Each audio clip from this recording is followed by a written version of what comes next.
파송된 선교사가 있었습니다. 파송지로 가기 전에 그 지역에 익숙한 어느 탐험가와 대화를 나누었습니다. 밀림에는 무서운 독사가 많다고 들었는데 혼자 가다가 혹시 뱀에게 물리면 어떻게 해야 하나요? 그랬더니 경험 많은 탐험가가 대답했습니다. 그때를 대비해서 항상 위스키 병을 준비해야 합니다. 위스키가 해독제가 되나 보죠? 그게 아닙니다. 위스키를 단숨에 들이키셔야 합니다. 위스키를 마시면 독이 제하여지는 것입니까? 천만에 좀 더 편안하게 죽을 수가 있게 됩니다 라고 얘기하더라는 것이죠. 2013년도 첫 신년 주일입니다. 올해가 계산년 뱀의 해라고 말하죠. 뱀띠니 이런 것 우리는 별로 신경을 쓰지 않고 살아가고 또 그리스도인으로서 우리 정서에 잘 맞지도 않는 것이기도 하지만 어쨌든 이 한 해 우리의 삶은 밀림을 헤쳐나가는 것 같이 그런 삶일지도 모르겠습니다. 갖가지 문제들이 뱀처럼 다가와서 우리를 놀라게 하고 우리를 위협하게 될지도 모릅니다. 그러면 어떻게 이 한 해를 하나님의 은혜 안에서 잘 살 수 있겠습니까? 오늘 말씀에 그 길이 있다고 믿습니다. 오늘 본문은 토피성에 대한 이야기입니다. 2절, 3절 말씀을 보시면 토피성이 무엇인지, 왜 토피성이 필요했는지에 대하여 설명하고 있습니다. 이스라엘 자손에게 말하여 이르기를 내가 모세를 위하여 너희에게 말한 토피성들을 너희를 위하여 정하여 부지 중에 실수로 사람을 죽인 자를 그리로 도망하게 하라. 이는 너희를 위해 피의 보복자를 피할 곳이니라 했습니다. 토피성은 살인을 저지른 사람이 목숨을 구하기 위해 피할 수 있는 긴급 피난처였습니다.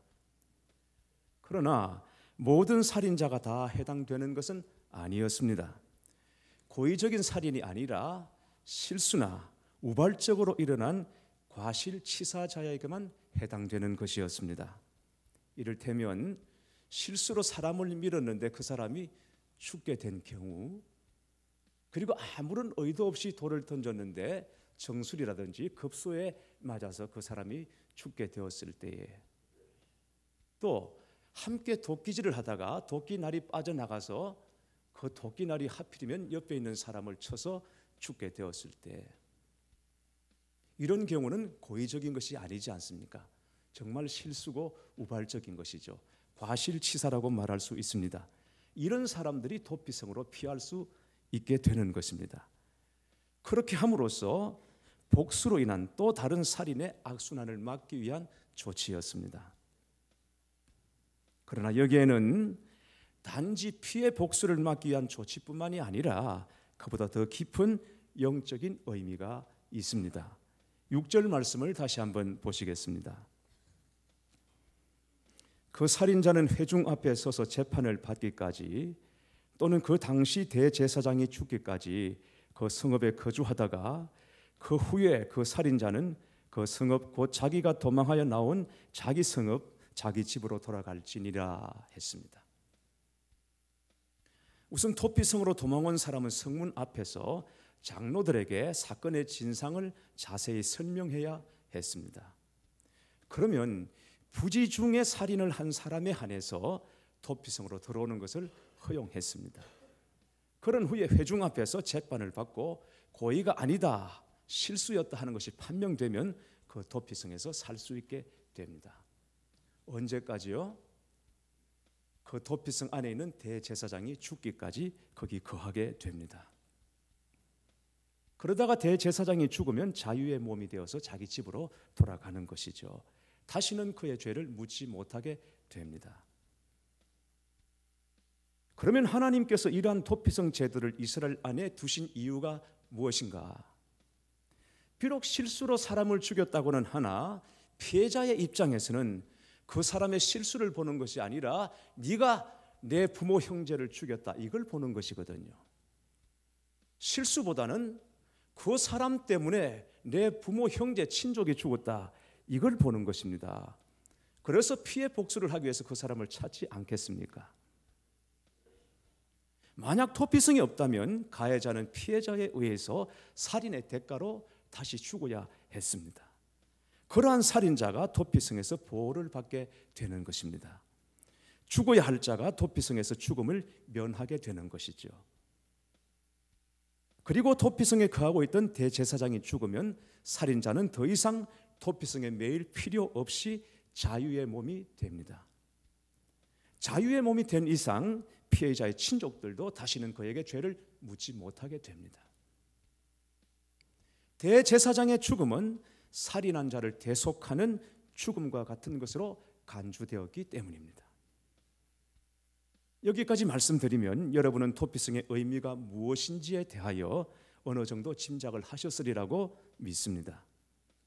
하나님은 이스라엘 안에 토피성을 두셨고 그 토피성 안에 대제사장을 두었고, 그리고 토피성으로 피한 살인자는 대제사장의 죽음으로 자유를 얻습니다. 무슨 의미일까요? 그렇습니다. 토피성은 우리의 생명 대신 예수 그리스도를 상징합니다. 예수님은 우리의 피난처가 되십니다. 저와 여러분은 뼛속까지 철저한 죄인입니다.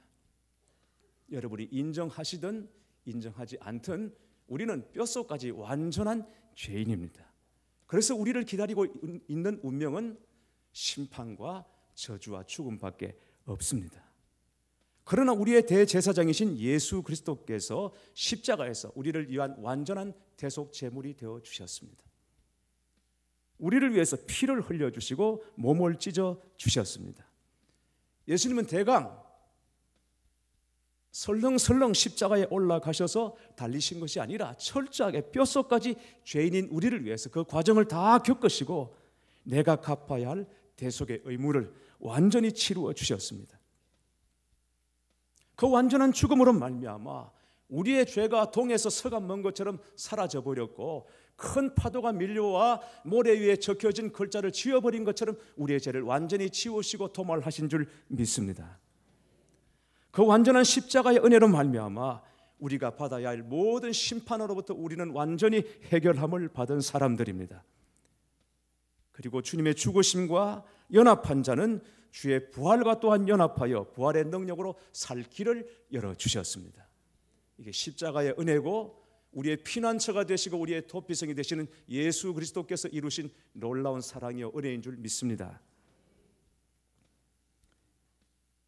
1차 세계대전 직후에 독일은 심한 구직난에 시달리고 있었습니다. 훗날 독일 대학의 총장을 지낸 바 있는 틸리케 박사는 천신만고 끝에 직장을 얻게 되었습니다.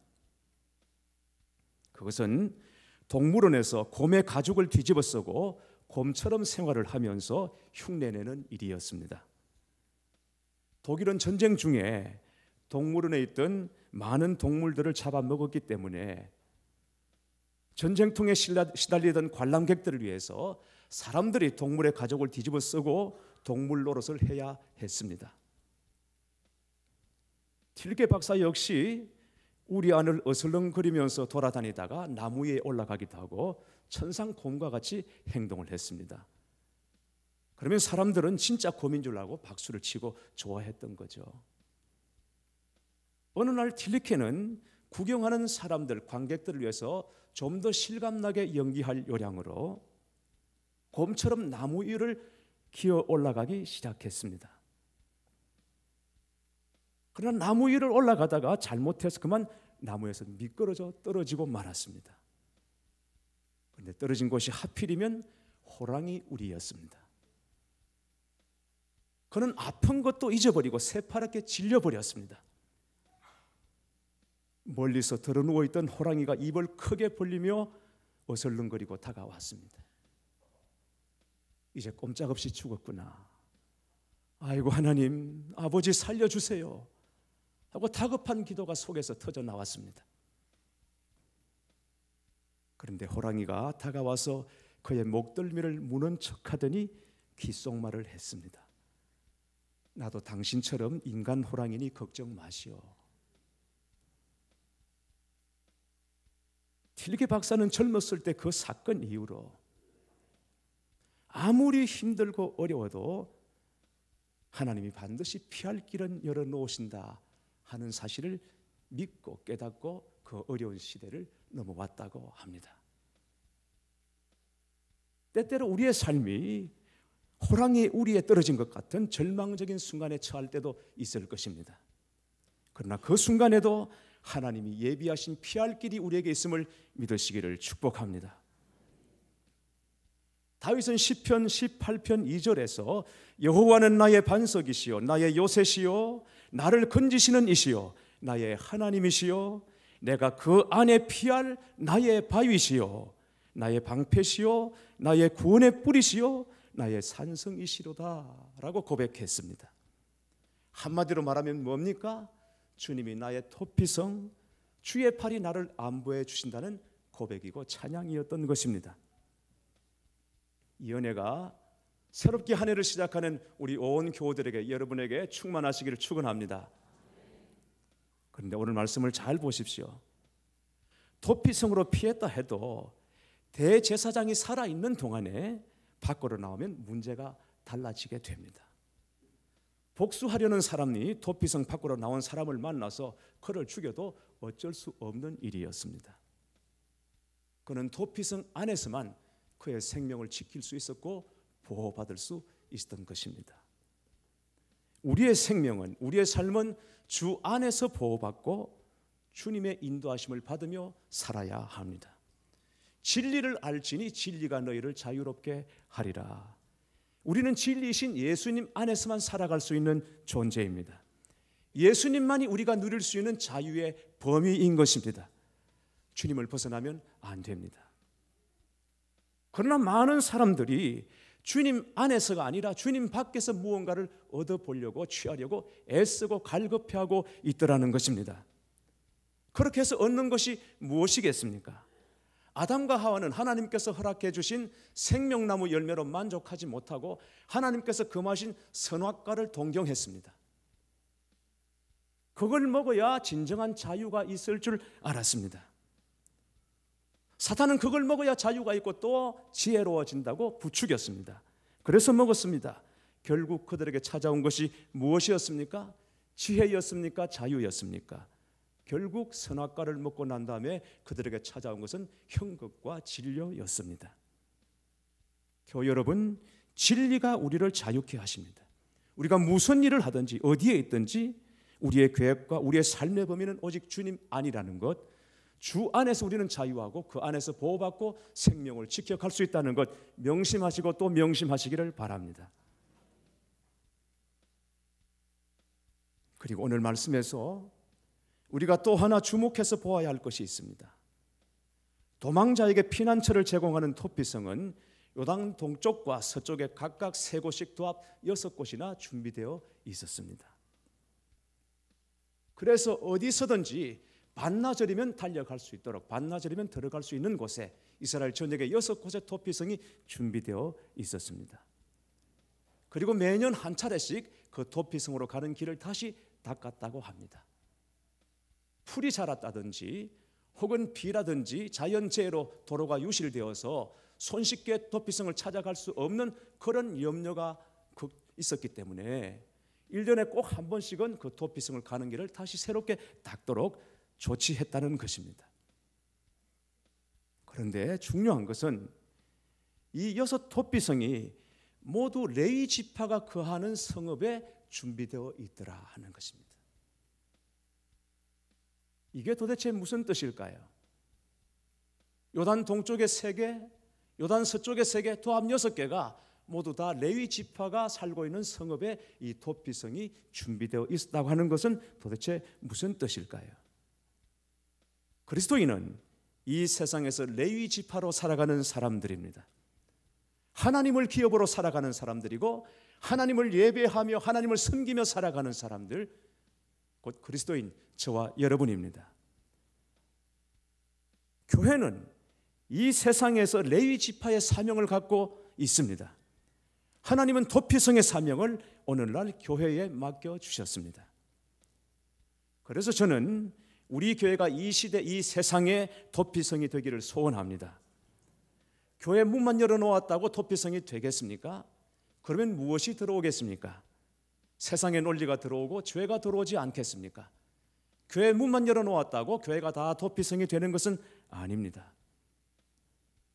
한 사람 한 사람이 진리로 살고 말씀으로 살고 주의 은혜 가운데 거하며 죄와 더불어 싸우고 세상과 더불어 싸우는 사람들로 말미암아 교회 안에 도피성이 세워지는 줄 믿습니다. 지금 세상에는 도와달라는 말 한마디 못하고 고립되어 가고 죽어가는 사람들이 얼마나 많은지 모릅니다. 그런 사람들에게 교회가 도피성이 되기를 소원합니다. 매주 금요일 새벽과 저녁 기도회 때 빼놓지 않고 간구하는 기도 제목이 우리 교회가 이 세상에서 도피성이 되게 해달라는 기도입니다. 어느 누구든지 제일교회 간판 보고 십자가 보고 들어와서 인생의 쉼을 얻고 안식을 찾고 말씀 듣고 주님 만나서 새로운 삶을 살아갈 수 있는 인생의 도피처가 되는 것, 우리가 매주 금요일 새벽마다 저녁마다 빼놓지 않고 기도하는 제목입니다. 진정 그런 교회가 되기를 소원합니다. 우리 교회뿐이겠습니까? 모든 교회가 이 사명을 다 가지고 있는 거죠. 그런데 중요한 것은 우리가 지금 그런 은혜와 그런 교회를 경험하고 있는가 하는 것입니다. 물론 우리나라에는 도피성 제도가 없습니다. 아무리 실수로 사람을 죽였다고 해도 그에 따른 처벌을 받아야 합니다. 또 누군가 내 친족을 죽였다고 해서 내 손으로 그를 복수할 수도 없습니다. 도피성의 제도 자체가 우리에게 적용되는 것이 아니라 도피성의 의미가 우리에게 적용되는 것입니다. 죽임을 당해야 할 우리가 지금 무엇으로 살고 있는가 하는 것입니다. 살다 보면 사람과 사람 사이에는 본의 아니게 가해자가 있고 피해자가 있습니다. 그게 크고 심각하든 그렇지 않고 사소한 문제든 어쨌든 살다 보니까 본의 아니게 가해자도 있고 피해자도 있습니다. 육신적인 것, 환경적인 것도 있지만 이 마음의 피해와 마음의 가해를 입히고 받는 것도 있습니다. 정말 본의 아니게 실수를 해서 형제에게 피해를 입힐 수도 있죠. 그럴 때 그리스도의 십자가의 은혜 안에서 사는 성도 관계라면 바로 이 도피성의 정신이 나타나야 한다는 것이죠. 사람과 사람 사이에는 가해자가 있고 피해자가 있을지 모르지만 예수님을 두고 생각한다면 내가 가해자이고 예수님이 피해자이십니다. 예수님이 나로 말미암아 죽었기 때문입니다. 내가 예수님을 죽인 가해자이고 내가 죽어야 할 자리인데 예수님께서 피 흘리시고 몸을 찢겨 돌아가셔서 나를 자유케 하신 것입니다. 이걸 생각한다면 나를 자유케 한 주님의 은혜가 형제 자매와의 관계 속에서 자연스럽게 나타나는 것이 마땅하지 않겠습니까? 남아프리카에는 낮은 범죄율로 유명한 바벤바 부족이라는 부족이 살고 있다고 합니다. 현대 문명을 경험하지 못한 이들은 어떻게 그런 성숙한 공동체를 만들 수 있었을까? 세계에서 가장 범죄율이 낮은 부족이라는 것입니다. 그래서 알아보니 바벤바 부족은 누군가 잘못을 저지르면 온 마을 사람들이 모여서 그 사람 주위에 둘러선다고 해요. 죄를 지은 사람이 가운데 서고요. 그리고 마을 사람들이 그 사람을 삥 둘러서는 것입니다. 그리고는 한 사람씩 차례대로 그 사람이 이전에 베풀었던 선행을 말해줍니다. 당신은 그때 이런 선행을 베풀었어요. 당신은 그때 그런 일을 했어요. 당신의 위로를 내가 그때 받았어요. 이런 식의 선행을 말해준다는 것이죠. 처벌해야 할 사람을 칭찬하는 것입니다. 과장하거나 농담하는 사람은 한 명도 없습니다. 그렇게 그 잘못을 범한 사람을 세워놓고 칭찬 리레이가 끝날 즈음에 이 죄인은 드디어 흐느끼기 시작합니다. 그때 마을 사람들은 죄인을 따스하게 안아줍니다. 그의 죄를 용서하고 위로하고 격려하는 거죠. 그런 시간을 보내고 나면 사람이 바뀌어서 다시는 죄를 짓지 않는다고 합니다. 세계에서 가장 범죄율이 낮은 바벤바 부족의 공동체의 비결은 바로 여기에 있는 것입니다. 사랑하는 교회 여러분, 우리는 다 죄인이고 죽을 수밖에 없는 사람들이지만 그 죽음을 피하여 주께로 피난 온 사람들이고 도망 온 사람들입니다. 피난처이신 주님 앞에 들어와 있는 사람들입니다. 우리 중에 누구도 의로운 사람이 없고 좀 더 낫다 못하다 그렇게 판단하거나 그렇게 정죄할 수 없는 사람들입니다. 우리는 피차에 죽음을 피하여 예수께로 도망 온 사람들, 예수께로 피한 사람들이죠. 여기에 좀 더 나으면 얼마나 낫겠고 의로우면 얼마나 더 의롭겠습니까? 결국은 50보 100보 거기서 거기인 것입니다. 어느 누구도 나보다 못하다고 그를 향해서 손가락질하고 비난할 수 없다는 것이죠. 누가 더 의로운가? 누가 좀 더 나은가? 이런 거 따져서 뭐 하겠습니까? 주님 볼 때는 다 거기서 거기인데 말이죠. 도피성은 불쌍히 여기는 성입니다. 불쌍히 여김으로 죽임을 당해야 할 가해자가 보호를 받는 것입니다. 우리 역시 주님의 불쌍히 여기심으로 새로운 생명을 얻은 자들입니다. 이것을 믿으신다면 우리는 서로 불쌍히 여기며 살아야 할 사람들인 것입니다. 내가 용서를 받았기 때문에 용서할 수 있는 사람으로 새롭게 태어난 것입니다. 옛날에 가끔 우리가 영화를 보면 깽 영화가 나왔는데요. 그런 영화들 중에 꼭 빠지지 않는 장면들이 하나 있습니다. 여러분들도 아마 그러실 거예요. 조직원 중에 부하 하나가 배신을 했다는 보고를 보스가 받습니다. 그러면 보스의 얼굴이 일순간 일그러지기 시작하면서 입에 물고 있던 담배를 거칠게 내뱉습니다. 그리고 하는 말이 이런 나쁜 놈의 자식 하고 말하죠. 그 순간 우리는 헷갈립니다. 누가 누구를 나쁘다고 말하는 것인가? 그 깽 사회에서 배신자가 생겼다고 보스가 이런 나쁜 놈의 자식이라고 말할 때 그때 헷갈리더라는 것입니다. 누가 나쁜 사람인가? 누가 더 나쁜가? 우리가 주 안에서 어떤 사람을 나쁘다고 말할 때 그것을 보시는 하나님은 참으로 헷갈리실 것입니다. 누가 누구를 말하는지 모르겠다. 주님 그렇게 말씀하시지 않겠습니까? 여러분 어때요? 깽 조직 안에도 착한 사람이 있을까요? 없을까요? 있을까요? 없을까요? 네, 깽 조직 안에도 착한 사람이 있어요. 말 잘 듣고 어리가 있고 그리고 남달리 정이 많은 사람이 있을 수 있습니다. 그러나 그가 아무리 착해도 깽은 깽인 것입니다. 이게 바로 우리의 실상이라는 것입니다. 주님 보실 때 다 마찬가지입니다. 우리는 죄의 죽음으로부터 피하여 주께로 도망온 사람들, 이 안에서 우리가 지금 보호받고 있는 것인데 여기서 도덕 경쟁을 하겠습니까? 의의 싸움을 하겠습니까? 피차 불쌍히 여기며 살아가는 것, 이게 주 안에서 우리가 누려야 할 은혜인 줄 믿습니다. 어제 얼핏 뉴스를 보다가 일본에서 참치 한 마리가 18억 원에 팔렸다는 말을 들었습니다. 참치 한 마리가 18억 원이라면 젓가락으로 집을 수 있는 그 참치 조각 하나는 도대체 얼마란 말입니까? 그걸 먹는 사람들은 도대체 누구일까 싶었습니다. 그런데 알고 보니 참치는 참 고단하고 슬픈 고기라는 것을 알았습니다. 참치는 일반 어류와 달리 아가미 근육이 발달되지 않았다고 합니다. 그래서 입으로 물을 빨아들이고 입으로 숨을 쉬는 고기라고 해요. 입을 계속 벌리고 앞으로 달려야 숨을 쉴 수 있는 것입니다. 그래서 참치는 자면서도 헤엄을 쳐야 합니다. 왜? 숨을 쉬어야 하니까. 그래야 살 수 있으니까 말입니다. 그러니까 가만히 있는 참치는 죽어가고 있거나 이미 죽은 참치라는 것입니다. 죽어야만 쉴 수 있는 게 참치라는 거죠. 부지런해서 슬픈 짐승, 부지런해서 슬픈 생선 참치입니다. 마치 자신의 삶이 참치와 닮았다고 생각하시는 분 안 계십니까?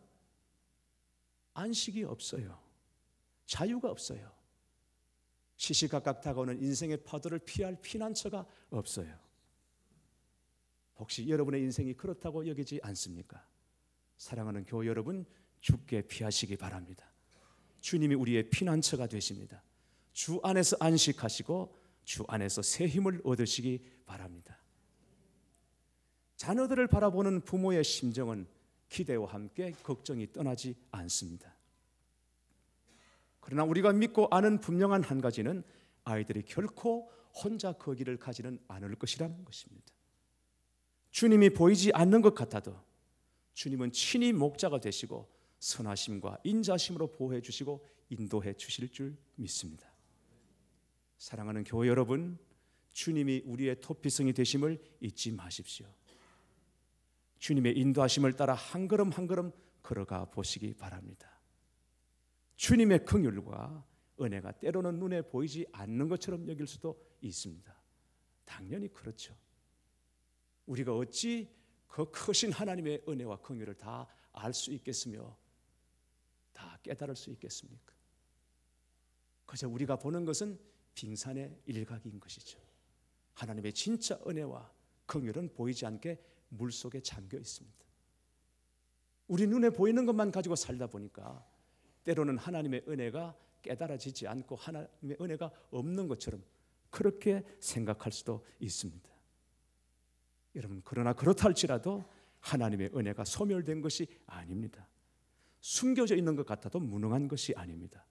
주님의 은혜와 긍휼은 그것을 믿고 고백하는 자에게 능력으로 나타나는 줄 믿습니다. 주님의 피가 우리를 보호하십니다. 주님의 긍휼이 우리를 사망에서 생명으로 옮기셨습니다.